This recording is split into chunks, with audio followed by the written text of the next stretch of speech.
Como está? Nós vamos hoje refletir ou fazer mais uma reflexão e, antes de mais nada, um forte abraço para você que tem prazer, junto conosco, de estar aqui refletindo sobre, especialmente, a palavra que é o nosso amado e Salvador Jesus Cristo. A intenção é compartilhar consigo a verdade. E hoje eu pus um tema para a nossa reflexão que até aparentemente diz assim, o amor ao dinheiro. Nos dias de hoje isso tornou-se realmente um assunto muito sério. Mas vamos à palavra, porque através dela é que o Senhor Jesus, o Salvador, o Criador de todas as coisas, vai esclarecendo. 1 Timóteo, então, capítulo 6, do versículo 6 ao 10, claramente explica essa situação, dizendo o seguinte: de facto, a piedade acompanhada de alegria espiritual é grande fonte de lucro. Porque ingressamos neste mundo sem absolutamente nada. E ao partirmos daqui, nada podemos levar. Por isso, devemos estar satisfeitos se estivermos com o que nos alimentar e vestir. No entanto, os que ambicionam ficar ricos caem em tentação, em armadilhas e em muitas vontades loucas e nocivas que atolam muitas pessoas na ruína e na completa desgraça, porquanto o amor ao dinheiro é a raiz de todos os males. E por causa dessa cobiça, alguns se desviaram da fé e se atormentaram em meio a muitos sofrimentos. Você veja que o próprio Senhor Jesus diz que tem dois deuses, ou o Pai ou a Mamon, que é o dinheiro. Ou seja, existem dois altares, ou você adora a Deus ou você adora as riquezas. Isso foi o Senhor Jesus que afirmou categoricamente. Sobre este assunto, nós vamos observando, como eu tenho lhe dito, e é normal hoje em dia na internet e na própria TV, alguns canais, vemos os tais ditos, entre aspas, líderes espirituais, não sei do que, mas prontos. E abrem instituições, denominações, no princípio até bem. A piedade com a alegria espiritual e tal, é uma grande fonte do lucro. Então, só que depois no fim você vai vendo, eles começaram a se desviaram da fé e se atormentaram. Ou seja, é como um dia destes eu ouvi aqui um desses pregadores dizendo: um dia tive um sonho, hoje faço parte desse sonho. Como percebi? Bem, ele teve este sonho, só que essa intenção fez com que hoje ele esteja dentro do próprio sonho que ele pensou.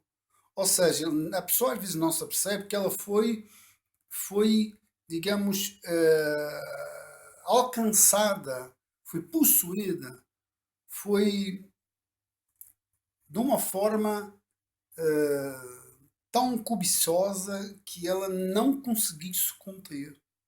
E aí vai, e é um tormento muito grande, sabe? Pelo menos é o que ele diz. Atormentaram em meio a muitos sofrimentos. Eles desviaram-se e se atormentaram. Mas cada um segue o seu caminho, não é?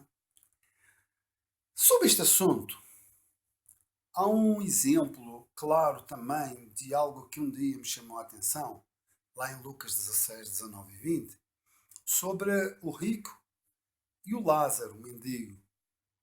Diz assim: havia um certo homem rico que se vestia de púrpura e de linho finíssimo, e que dependia todos os dias, e que despendia todos os dias de sua vida de forma regalada. Havia também um outro chamado Lázaro, que, coberto de chagas, vivia a esmolar e fora abandonado no portão do homem rico.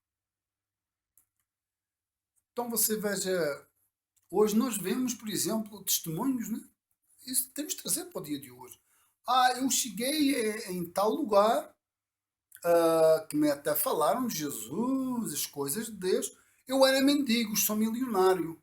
Quer dizer, nós olhamos para aqui e há como um desvio, tal desvio.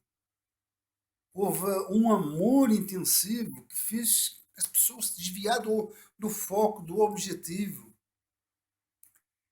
E esta situação tem aqui, não vou ficar muito em cima dela, porque quero também falar de mim, das minhas experiências.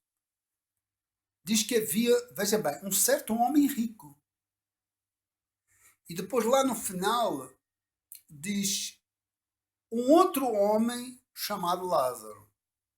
Você veja, o rico era mais um. Ele foi possuído pela ganância, pela avareza. Então não tem nome. Isto é Jesus que está contando esta história. O homem rico não tinha nome, ele foi mais um que passou por aqui. Mas o mendigo que à porta deles molava tinha nome. Para Deus tinha nome, era Lázaro.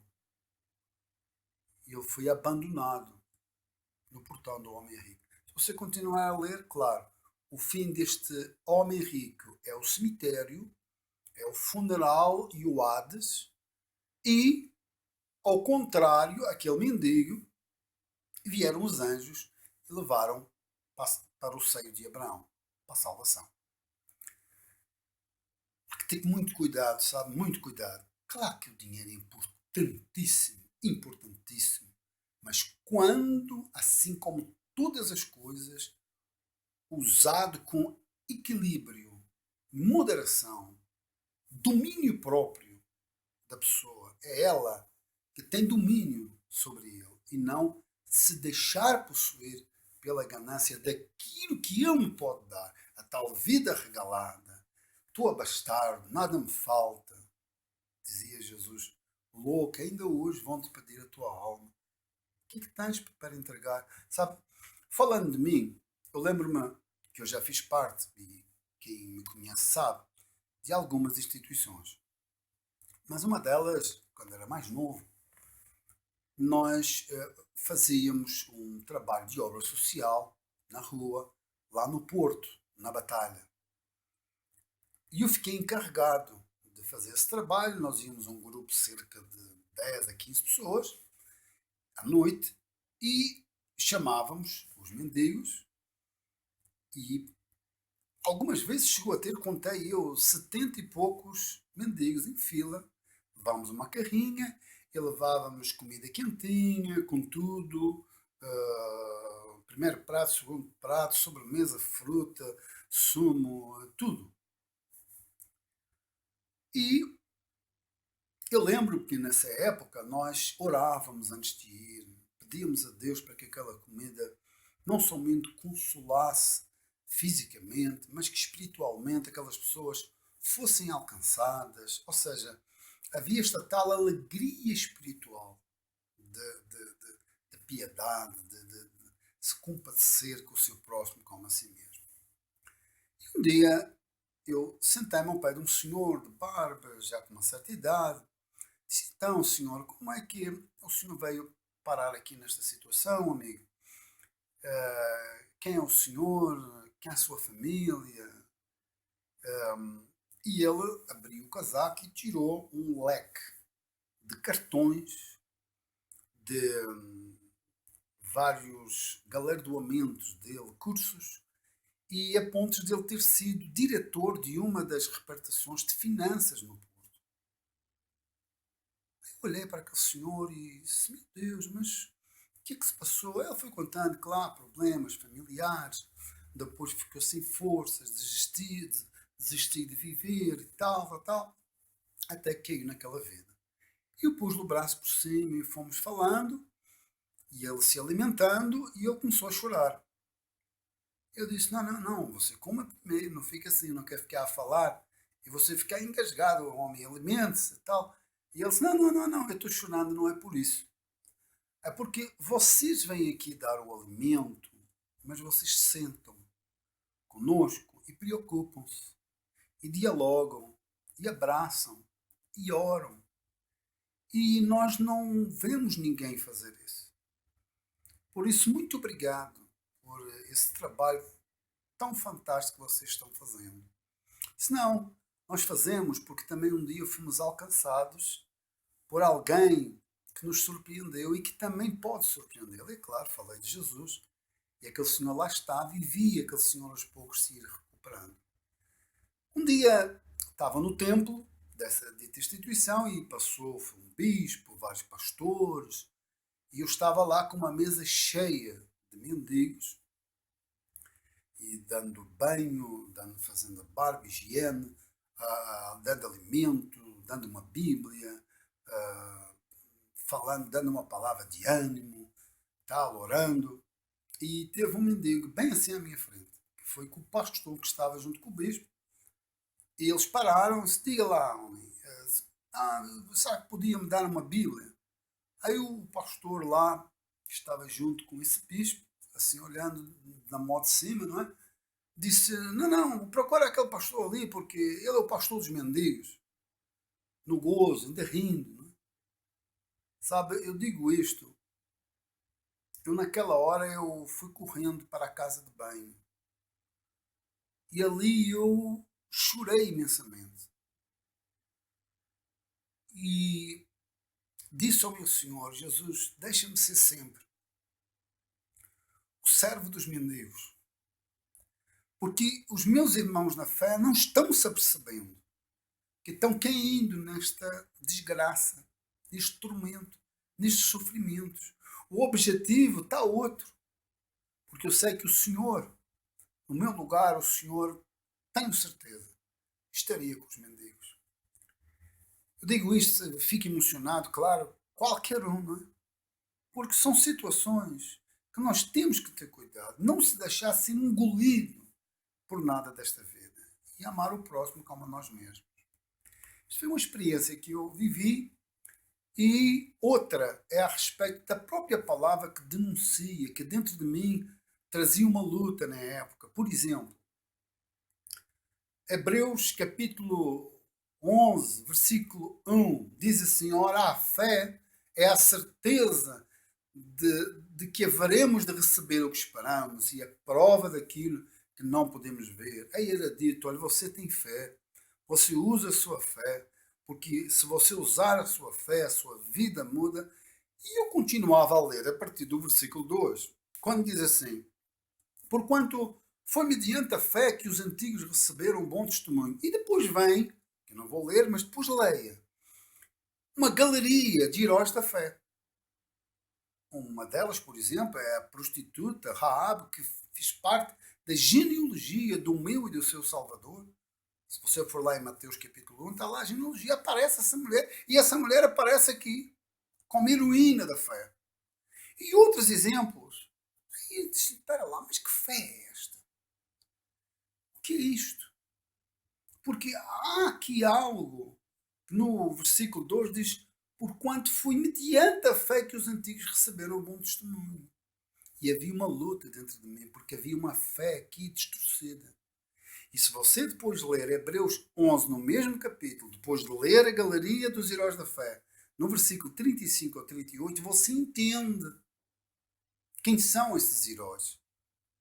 Você não vê esses heróis dizendo, não, eu quero mais, eu quero ser próspero, eu quero ser rico, eu quero ser milionário, eu quero ter, possuir, adquirir, está aqui o meu Deus.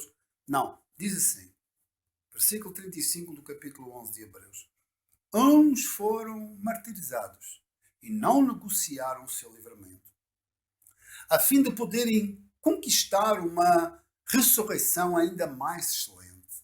Muitos enfrentaram zombarias e torturas, e outros ainda foram acorrentados e jogados aos cárceres, apedrejados, cerrados ao meio, tentados, mortos ao fio da espada, andaram sem rumo, vestidos de pele de ovelhas e de cabras, necessitados, angustiados e maltratados. Caminharam como refugiados, vagando pelos desertos e montes, pelas cavernas e buracos na terra. Pessoas das quais o mundo não foi digno. Esta é a lista. A fé é a certeza do que haveremos de receber e o que esperamos, a prova daquilo que nós esperamos. Eles esperavam ressurreição. Fé tem a ver com ressurreição, salvação. Porque se nós, uma vez em Cristo, nós desejarmos única e exclusivamente as coisas desta vida, nós somos infelizes. Nós somos infelizes. E para terminar, somos os mais infelizes. Por vezes também é dito, olha, mas a fé não funcionou, fulano, eu fiz e não deu certo. Aí às vezes é dito em alto e bom som. Você pega em Deus e encosta à parede e diz, dá-me o que é meu. Quer dizer, ao contrário do filho pródigo. O filho pródigo. Lucas 15, 18 a 20 diz assim, ele caindo em si, depois na asneira que fez. Levantar-me-ei, tomarei o caminho de volta para meu pai e eu chegar-lhe confessarei, pai, pequei contra o céu e contra ti, não sou mais digno de ser chamado teu filho, trata-me como um dos teus trabalhadores. E logo em seguida levantou-se e saiu na direção do pai. Vinha ainda ele, ainda distante, quando seu pai o viu, e pleno de compaixão correu ao encontro do seu filho e muito o abraçou e o beijou.